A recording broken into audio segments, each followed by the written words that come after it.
How's it going, everybody? We got an Envoy exclusive video for today here. We're going to be talking about the Black Order. The Rework for Black Order. Did they live up to the hype? Will they actually be as good as the Infinity Watch team is in its current state?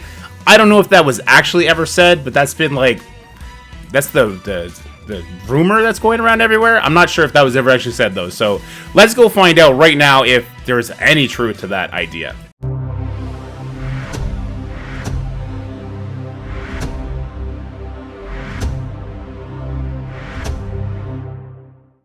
Alright, so we just got this information earlier today, and now the embargo's already up, so I wanted to just get it to you as fast as possible. We're just going to read the dev notes here, and we're just going to look at the updated text. So Corvus Glaive, he got a 60% damage increase stall piercing on his basic.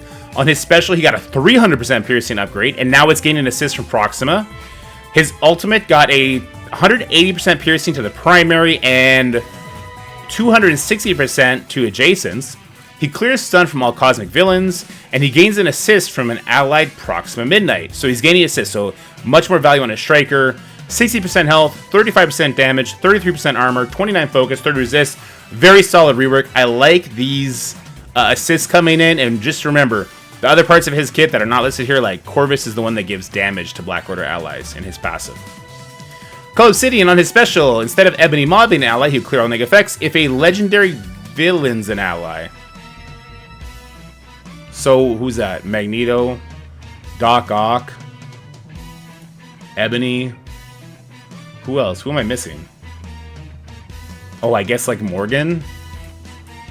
Those kind of characters? Is Morgan considered a legendary? Yeah, they are. Alright, Archangel, stuff like that. Okay, I guess we'll see if we can find some use for Cult. That one's kind of throwing me off a bit. The updated passive. Now when it attacks a legendary villain, he's going to do retaliation. Okay, so just getting that retaliation in there as well. First time any character takes a turn while this character's health is below 30% and that character has taunt, heal for 40% max health. Okay, cool. A little bit of a cushion there. Health 14%, damage 20, armor 154, focus 27, and resist 33. I would like to see a higher focus boost to him because of his ultimate stripping buffs, but it is what it is. I'm very underwhelmed with Call Obsidian. Ebony Maw, updated basic, is 20% piercing increase, and on the bonus attacks as well. What is this? This is a 66% increase on the ISO attack. Don't make him a striker, that's just awkward. On his special, instead of clearing just counter, he's also clearing deflect and minor deflect from all the enemies. Cool. His passive is now granting 20% health, and Black Order and Thanos allies gain 20% health. I mean, the health is nice, the rest is very underwhelming as well, so not really feeling Ebony Maw. Base health, 29%, damage, 30%, armor, 118, we like that. Focus 30, resist 33. Yeah, like these are really big stat increases. Like anything above 25% is huge. See, this is why Cull is kind of worrying, but I don't know. Let's go find out what's Proxima's next, I guess. Yeah, Proxima. So her updated basic, the stat cannot be dodged. If Corvus Glaive is an ally, the stat cannot be blocked. Dev note, the description of Proxima was incorrect. Her ability has always worked this way. Has always functioned, it couldn't be dodged. Yeah, I was about to say, I thought this was just how it worked. So this was just a text correction. This was not an additional change to her kit. Updated special, 50% damage increase. She's going to gain assist from ally Corvus. Okay, so do we want her as a striker now? No, we still want her to have the focus to land offense down. I think she's still a skirmisher. Her ultimate, okay, she's also gaining assist from ally Corvus Glaive. That's awesome. Maybe they're both strikers now because she does peel buffs off with her basic. Maybe we get someone else to put the vulnerables out, and they're just whacking everybody all over the place. Her passive got a 50% focus bonus to herself and her entire team. That's huge. Her stats, 45, 30, 44, 29, 30. So Corvus Glaive and Proxima, absolute standouts now. I love this assisting. I love how both of their basics, I believe, clear buffs. This is very interesting. I like that. So that two-man team is kind of coming out ahead now. But here comes Big Dog. All right, see what Big Dog has. Dev note. Thanos no longer needs all 6 Infinity Stones to become empowered. This allows players to theory craft with Thanos by now being able to swap out Black Order characters with other characters. We did review an aspect of Thanos' base passive, where he generates ability energy for himself or adjacent cosmic ally, and evaluated if we wanted to bring that over to his empowered passive. In our testing, this could have been detrimental effects by being able to generate a lot of ability energy for Super Skrull. Yeah, you're welcome. When they asked me, I said, hey, yo, Super Skrull is a cosmic character. No. No. He's too good. He's too good. Don't do it. So I'm glad they're not going to do that. Because Super Skrull is an insanely powerful character, we didn't want to introduce him as mechanic with an empowered Thanos into the current meta. Base Thanos, into the current meta, so maybe they're thinking they might do it eventually. Base Thanos still has that as part of his passive, but as soon as you bring in any Black Order characters, he'll become empowered and will lose access to that ability generation mechanic. To make sure we were certain in this direction, we ran this decision by our envoys, and they also agree that introducing this mechanic Super Skrull could lead to an unhealthy arena meta. Yeah, you brought it to us. We didn't bring it to you. Okay. Alright, let's check out his rework. So, his basics doing 300% damage. Is this empowered? Oh no, this is just regular Thanos. Okay. So, unempowered Thanos got 100% damage boost on his basic, a 90% damage boost on his ultimate. So yeah, base Thanos barely got touched. Updated passive though, now he only needs one Infinity Stone, so one character to become empowered. Updated empowered basic. Spread 2 positive effects, excluding taunt and speed up from self to Black Order allies. Oh, so that adds value to Ebony, right? Because Ebony gives the immunity. So when he does his basic, he'll spread immunity and death proof to everybody. That's going to have some pretty interesting implications. So that adds a lot of value to Ebony. Okay, in war, clear speed up from primary and adjacent targets. Copy and clear taunt on the primary target to Obsidian Cull. Spread all positive effects, excluding taunt. Okay, so that didn't get dropped in war. So he's a war. They wanted to be war. For self to a black, and gains 1,000 focus. Oh, the clearance speed up with 1,000 focus. Hello, Gamma. Looking at you, buddy. Very interesting. Very, very interesting. Okay, cool. And then his special, apply taunt for 2 turns to Cull Obsidian ally. If there's no Cull Obsidian ally, apply taunt for 2 turns to a random cosmic villain instead. Hold on. That's not great. So you might just randomly put taunt on Corvus Glaive or Proxima Midnight, or if you bought Super Skrull onto Skrull. That's not good. You'll want to do the special. It's a buff flip. But you don't want to put taunt on, like, your Corvus Glaive. Like, what? Alright, interesting. The updated passive. In war, if this character has 2 or more Black Order allies, hero bio enemies cannot gain charged.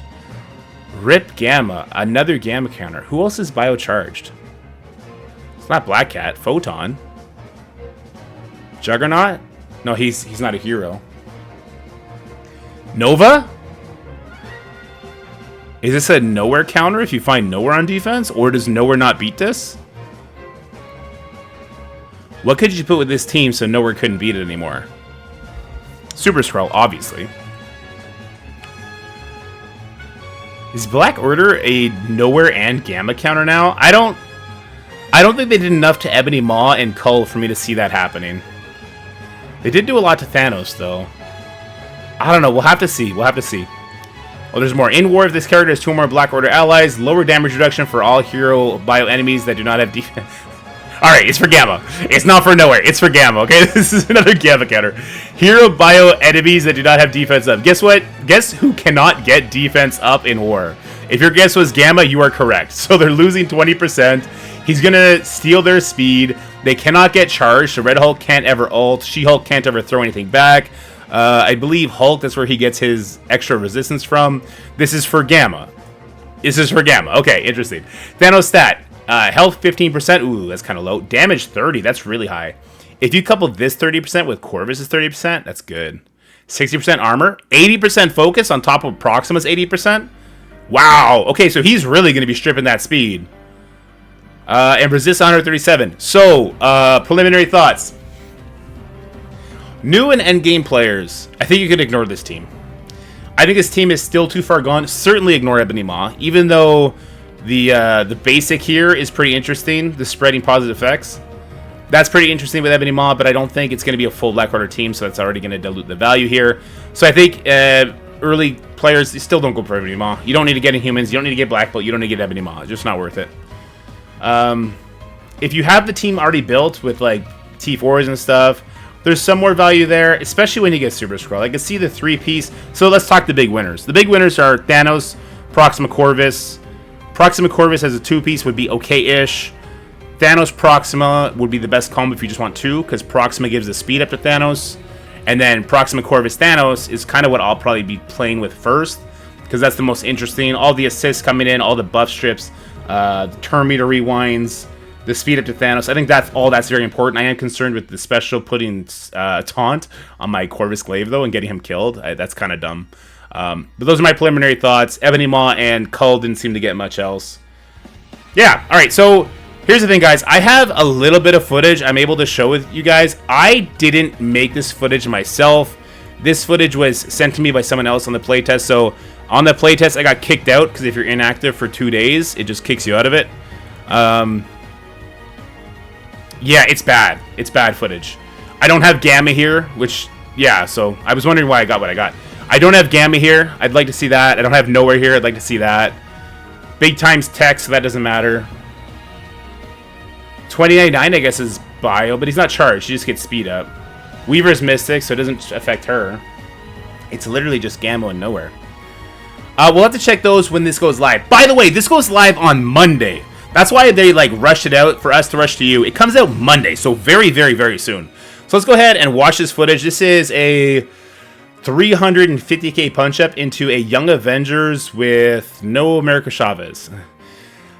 The person who sent me this footage, God bless them, they did their best. The playtest, because all of us had no idea this was coming, we all got kicked out. Once we did rejoin the guild, we're on a 24-hour timer. We couldn't get in there and test. We couldn't do our own testing. So we're kind of at the mercy of people that, for whatever reason, didn't get off there. And those people didn't have many teams to test against because we all got kicked out. So all of the defenses that we had set got ripped. It's just garbage. Hopefully they can make the playtest hold more value soon. Alright, pretty good damage off the bat, but isn't Squirrel Girl just going to out-heal all this? There's a big heal. We're taking a lot of damage. That does make Thanos go faster, though. So that was good, because we pushed, Squirrel Girl did her heal, then Thanos did his second turn. So we were able to get that taunt off of Miss Marvel. Now I'm thinking we got to kill Miss Marvel now, while she has defense down. Because if we go just for Squirrel Girl, we're just going to instantly give her speed. We got to, like, single target her down is what I would do. Did the counters just single target her down for us? That's dope. Wow, that Retaliate hit pretty hard. Thanos is a striker here. My Thanos is a raider right now, but with the rework, striker makes more sense. Corvus Ultimate, he did not have offense up. How hard did he hit for? Because that Miles is gone. Now, this was a pretty sizable punch up. Oh, the Miles had defense down. How hard though? 1.3 million with a 470k follow up. She did have offense up though. He didn't. He didn't even get to do his ISO attack. Interesting. Okay, so this one they handled well. They handled this well. No Chavez here, so that always, you know, red flag. But nice punch up. They deal with the blinds from Kate pretty good. I really just want to see this team against Gamma. What else do we have? We had against Unlimited on a 230k punch down. Alright, well, so this is a little interesting because the Unlimited team was used to beat the Black Order when the Black Order had the crazy war buffs. So I'm a little intrigued. The thing is, Gambit would just be pinging people down absent the Cull taunt. Alright, we get all those dodges off. I like that. We spread the immunity and the other buffs, which is great. I guess it spread defense up. Yeah, so I guess it spread death proof and defense up. Well, that's going to help us take these Gambit hits better. You do have to go for the Rogue, because the Rogue is going to taunt, and you're going to have to go for her anyway. So the sooner you can get her stealth, the better. But now you have her in stealth, so now she's not going to regain stealth. You're going to have to just straight up kill her now, right? Plus she's getting regen. Alright, we're getting offense down. Good. We landed on the Gambit. He still has offense up. Who's he? He's pinging Cull? Was this just lucky? Oh, he almost died. We had offense up. He almost died. Okay. Was this just lucky, though, that Gambit started pinging Cull and not pinging somebody like Corvus or Proxima? And Thanos, he's using special now. Oh, he must have used his basic on his second turn. Smart. So yeah, Thanos getting the speed bar whenever the Black Order members drop low helps him get to that ultimate faster. So there is value in that alone, having other Black Order members with you. I'm not feeling Cull, though. I don't think he's doing anything here. Ultimate, no offense up. Okay, it did nothing but take the barrier off. The health drain from Ebony Maw looked way more impressive. I don't know how impressive that Thanos ult was. That's really hard to gauge because it didn't do anything. There was so much barrier out there. I don't know. Alright, so this works. This was a 230k punch down. What's next? A 300k punch down. Okay. Against Death Seed, I don't imagine this would be difficult at all because, you know, Magneto blinds and Thanos immediately flips, or Thanos has already put immunity on everybody. Not very interesting here, but I don't think this will ever be the thing. I don't think we're ever going to use all 5 of these characters. I think it would be the 3-piece with maybe a Super Skrull, maybe a Doom there for protection. Who's some good cosmic villains that could maybe get the taunt instead of Corvus or Proxima? I don't even know. Masters of Evil is Absorbing Man. He's global, isn't he? I don't know. I'm still interested in the 3-piece. I think Corvus, Proxima, Thanos are the obvious winners here. I think this is an interesting Gamma counter.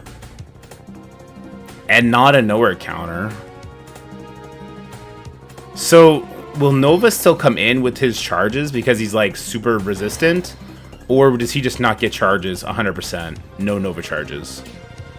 Because if so, you could do something. Anyway, guys, that's it for this video. Let me know what you're feeling about this team in the comment section below. Do you think that Black Order is going to be back in the meta? I don't see them being a cookie-cutter top 10 war offense or defense team, let alone Crucible. Those lists are just too packed as it is. It's too stacked. But this is interesting. Again, I think this is not made for everybody, but it is going to make the people who invested in them during their time in war a little bit more palatable. But yeah, I hope you guys have a great rest of your weekend. And yeah, let me know what you think in the comment section below. Maybe we'll talk about it. We'll definitely do some testing live when this is live on Monday. Until then, take care. That's it for the video, guys. I hope you enjoyed it. If you did, make sure you like, share, and subscribe. Stay happy, healthy, have fun, and I'll see you in the next one.